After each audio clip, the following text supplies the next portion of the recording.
El día de hoy les voy a hablar acerca de los bloqueos espinales guiados por imágenes diagnósticas. Hoy les voy a contar, bueno, vamos a hacer una breve introducción, vamos a hablar un poco de la anatomía, luego de eso hablaremos de las patologías que desencadenan que los pacientes se conviertan candidatos para el procedimiento, para un bloqueo, los tipos de bloqueos, las imágenes diagnósticas utilizadas para el procedimiento, la preparación que requiere el paciente, los tipos de agujas utilizados en el bloqueo, los medicamentos que se administran, el procedimiento como tal, las complicaciones que podrían presentar nuestros pacientes y por último hablaremos de los cuidados de enfermería. Entonces, como lo había mencionado anteriormente, vamos a hacer una breve introducción.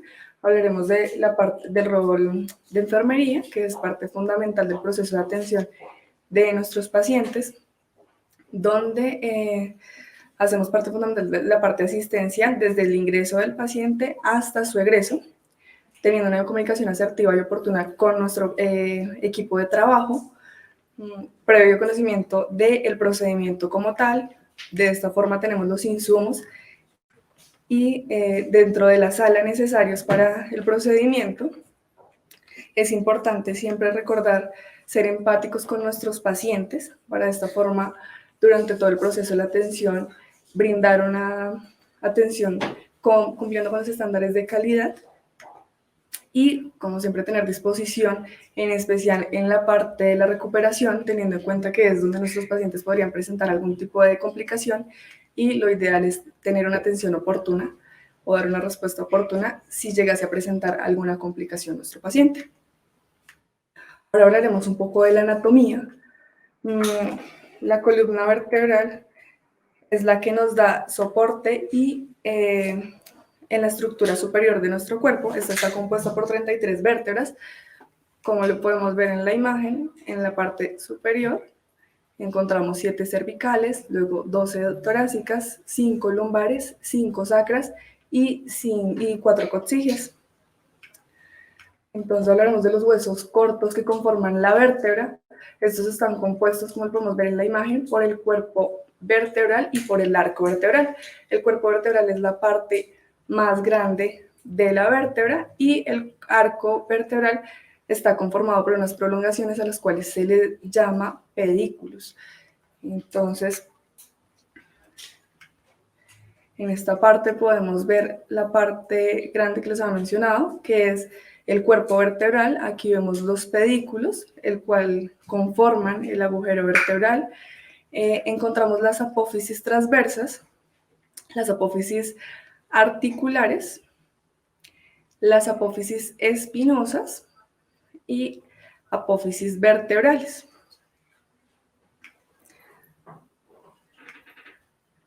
Entonces, es importante que quede claro estos tres puntos de anatomía que les voy a mencionar siguiente para determinar los tipos de bloqueos que se realizan. Entonces vamos a hablar del foramen. El foramen se encuentra ubicado en la parte posterior de la vértebra y entre las láminas es este espacio que podemos evidenciar en la imagen. Aquí se ve un poco más claro.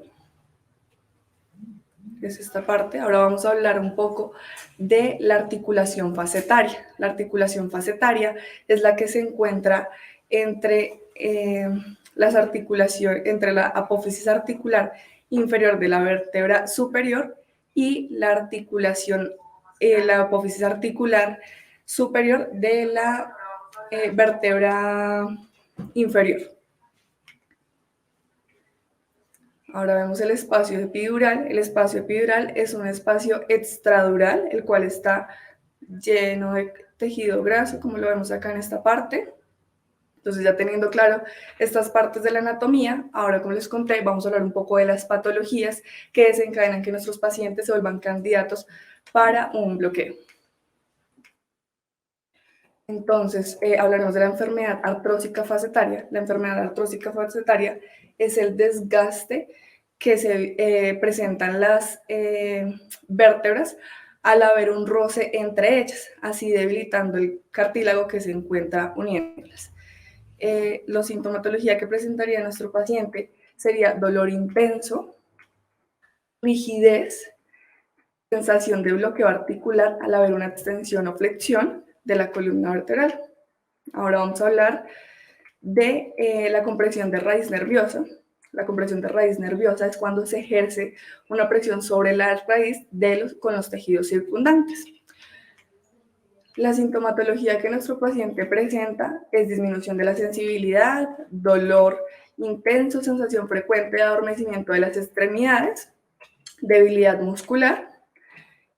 Ahora vamos a hablar un poco de la estenosis. La estenosis es la estrechez del canal vertebral generando presión de la médula espinal. Como se ve en la imagen, vemos una vértebra normal y una que tiene estenosis. Por lo general, este tipo de estenosis se presenta ya a lo largo de los años, es de forma degenerativa. La sintomatología que presenta nuestro paciente es dolor intenso. Bueno, esta por lo general se da en la parte cervical y en la parte lumbar, así que la mayoría, el mayor dolor lo van a sentir hacia la parte cervical y hacia la parte lumbar. Sensación de ardor en las caras posteriores de las extremidades, espasmos musculares y debilidad de miembros inferiores. La hernia discal, como lo podemos ver acá, hay un disco normal donde el anillo está completo y en el disco herniado nos damos cuenta que hay un debilitamiento del disco, lo que genera que el núcleo pulposo salga y genere una compresión de la raíz nerviosa. Debido a esto, nuestro paciente presentaría un dolor intenso, debilidad y sensación de hormigueo en las extremidades y pérdida de sensibilidad. Ya teniendo claro un poco de las patologías que generan que nuestros pacientes se vuelvan candidatos para los bloqueos espinales, voy a hablarles ahora sí de qué es un bloqueo espinal. Un bloqueo espinal es un procedimiento mínimamente invasivo donde nos guiamos por imágenes diagnósticas, ya sea por tomografía o fluoroscopia, donde se administra una mezcla de medicamentos corticosteroides y anestésicos locales. Esto con el fin de bloquear el impulso nervioso. Los beneficios que trae el bloqueo es que genera mejoría de la sintomatología de nuestro paciente y mejora la calidad de vida debido a que los pacientes podrían presentar limitación para su deambulación. El contra de este procedimiento básicamente es que es un tratamiento temporal. Ahora vamos a hablar de los tipos de bloqueos. Entonces vamos a hablar del bloqueo facetario. El bloqueo facetario es el que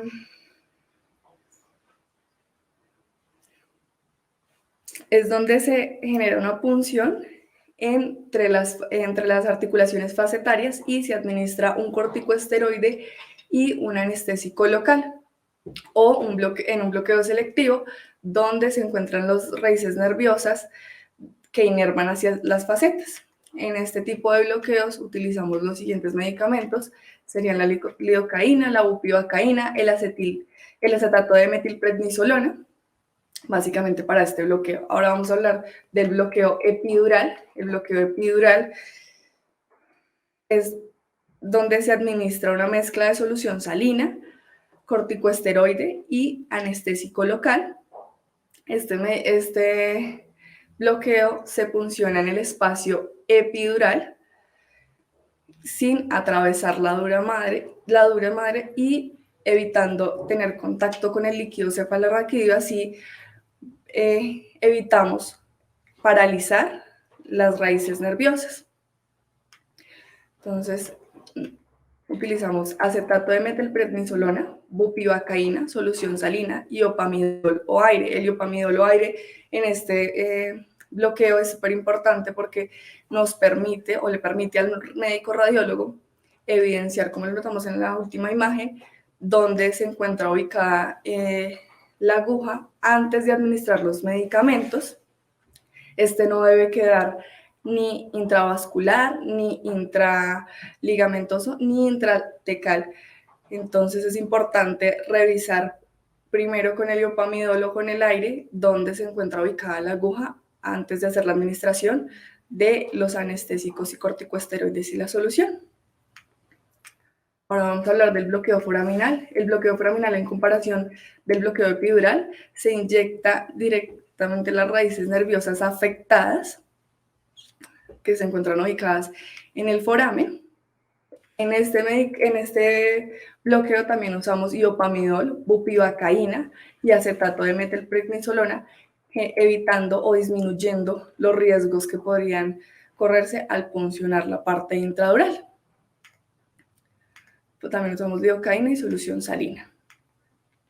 Ahora vamos a hablar de las imágenes diagnósticas que utilizamos para estos procedimientos. Dentro de ellos vemos la tomografía axial computarizada o el TAC, y también usamos fluoroscopia. ¿De qué depende que se elija el TAC o la fluoroscopia? Esto depende más como de la patología del paciente y de la experiencia del médico radiólogo. Para esto hacemos como una entrevista previa para definir qué medio diagnóstico es más fácil para el radiólogo usar como guía, como herramienta. Entonces, igual los estudios demuestran que no hay significativamente un muestreo para determinar cuál es la mejor guía para utilizar. Esto ya depende de la necesidad o de lo que define el radiólogo según su experiencia. Vamos a hablar de la tomografía computada. Este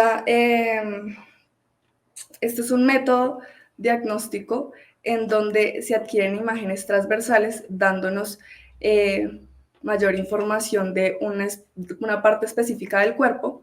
Y digamos que con respecto a los bloqueos, las ventajas que tiene hacer un bloqueo guiado por tomografía es una mejor precisión debido a la calidad de la imagen y seguridad del paciente, evitando las estructuras vasculares. Las desventajas de realizarlo por tomografía es que tiene un mayor costo y la dosis de radiación es más alta en comparación de la fluoroscopia. Ahora hablaremos de la fluoroscopia. La fluoroscopia es esta base de rayos X donde entran y salen los rayos X se capta la imagen a través de un intensificador, el cual transforma la imagen en una pantalla y es visible en tiempo real. Por eso las ventajas de realizar el procedimiento por fluoroscopia es que el radiólogo puede observar los tejidos en tiempo real. Como ya los había mencionado anteriormente, pues en comparación al TAC tiene menor radiación, y las desventajas de realizar el procedimiento por fluoroscopia es que él podría presentar superposición en la imagen. Ahora vamos a hablar de la preparación del paciente. Principalmente el paciente debe tener una orden médica por el tratante. Posterior a esto, en fundación, el médico, el residente de neurología o de radiología hace una entrevista con el paciente en donde confirma antecedentes patológicos, alergias, y con esto determina cuál es el mejor procedimiento a realizar y define qué guía va a utilizar para este procedimiento. Entonces, es importante que nuestro paciente suspenda los anticoagulantes, no requiere ayuno y debe tener acompañante permanente, en especial en la parte posterior del procedimiento. Los de enfermería, entonces vamos a verificar siempre que el consentimiento esté diligenciado correctamente, brindar educación al paciente acerca del procedimiento que se va a realizar, verificar alergias, que haya suspendido el anticoagulante, como lo había mencionado anteriormente, monitorización continua, que tengamos un acceso venoso permeable.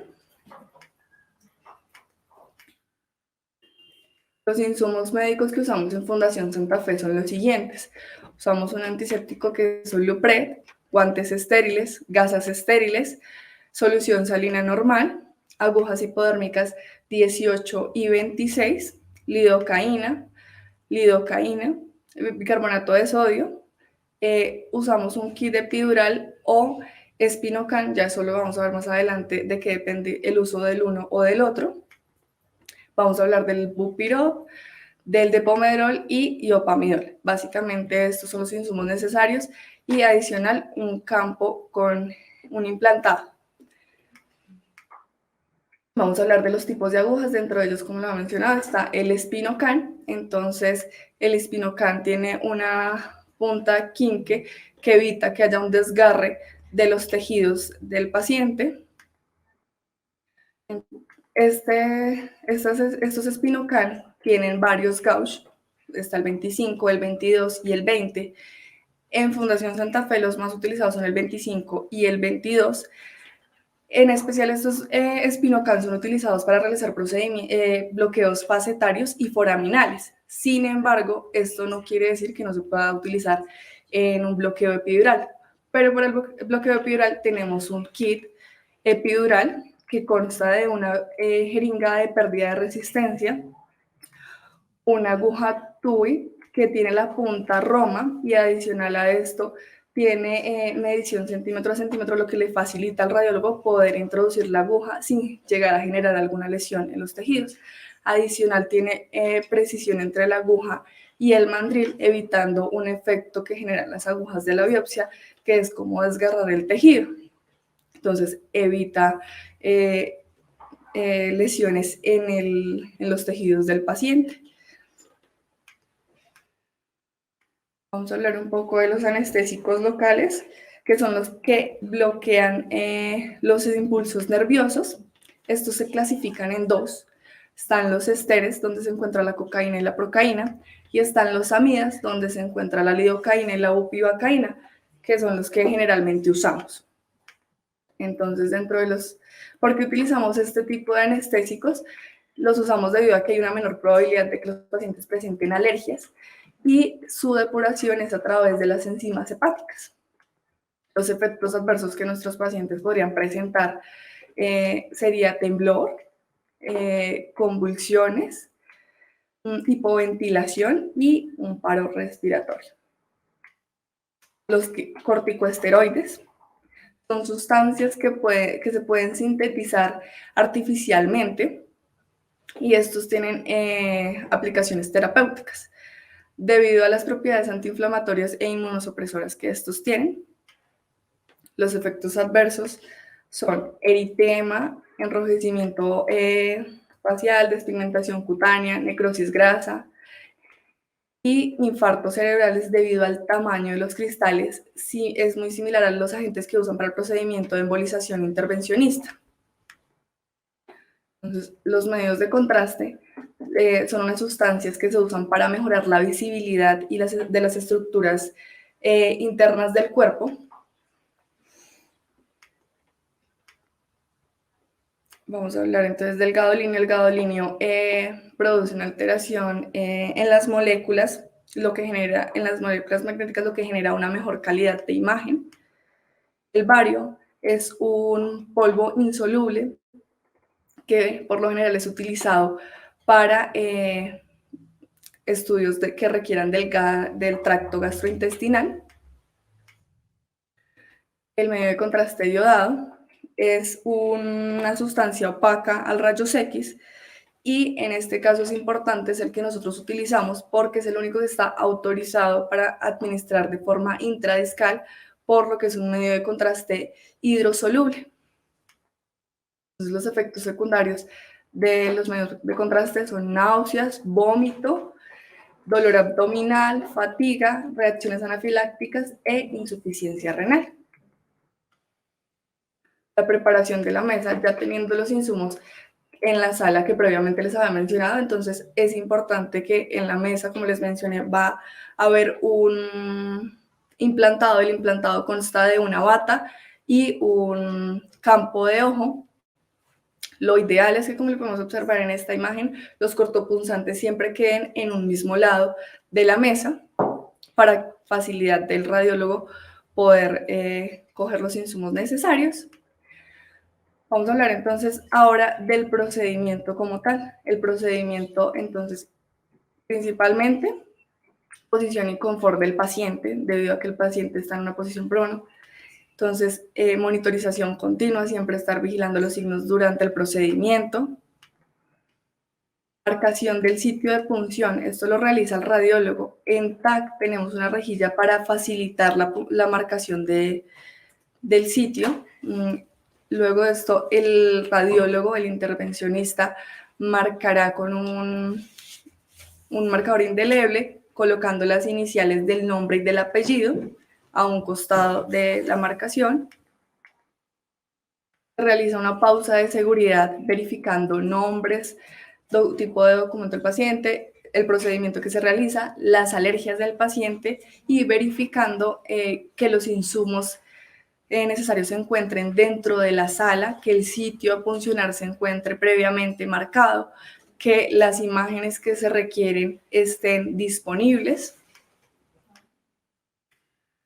El radiólogo realizará asepsia y antisepsia del sitio de punción, realizará infiltración de anestésico local y posterior a esto hará la punción con el espinocan. Como les mencionaba, esto ya depende del tipo de bloqueo que se vaya a realizar, ya sea foraminal o epidural, pues hará uso de las respectivas agujas. Luego de esto va a tomar unas imágenes para verificación del posicionamiento adecuado de la aguja previo a administrar los medicamentos. En este punto es importante porque ahí es cuando el médico radiólogo necesita administrar, en el caso de los epidurales y de los foraminales, iopamidol para verificar y confirmar que la aguja se encuentra en la posición adecuada o que es necesario para el paciente. Posterior a esto, ya teniendo en cuenta que la aguja se encuentra en la posición adecuada, se administran los fármacos que habíamos mencionado anteriormente o la mezcla que realiza el radiólogo, que es con corticosteroides y anestésicos local y en algunos casos con solución salina. Ya para finalizar, él toma una imagen de control y posterior a esto el paciente es llevado a una sala de recuperación en la cual estará aproximadamente 1 hora. Esto depende de que el paciente recupere movilidad y sensibilidad de sus miembros inferiores.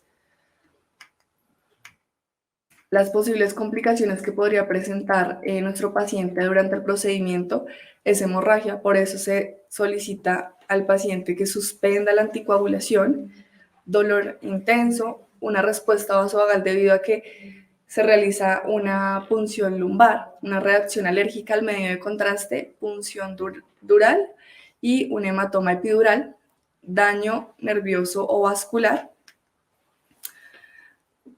Las complicaciones inmediatas son dolor, hemorragia, parestesias y paresias.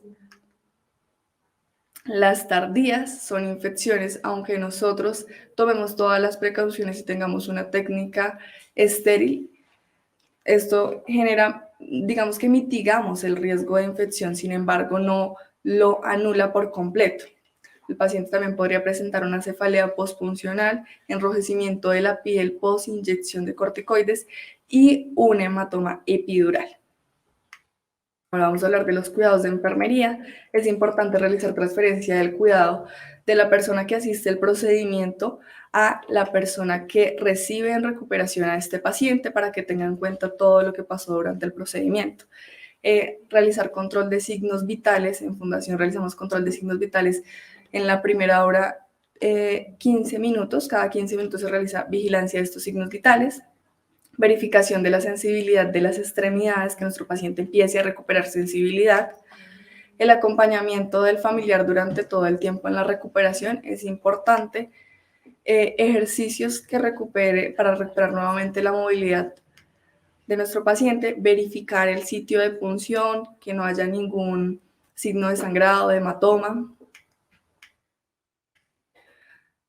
Todo esto es importante para el bloqueo facetario cervical, pero hay unas recomendaciones que tenemos que tener en cuenta como personal de enfermería, y es que debe elevarse la cabecera a 30 grados, evitando así un efecto vasovagal, y para mitigar este tipo de cosas vamos a aumentar la ingesta de líquidos en nuestros pacientes.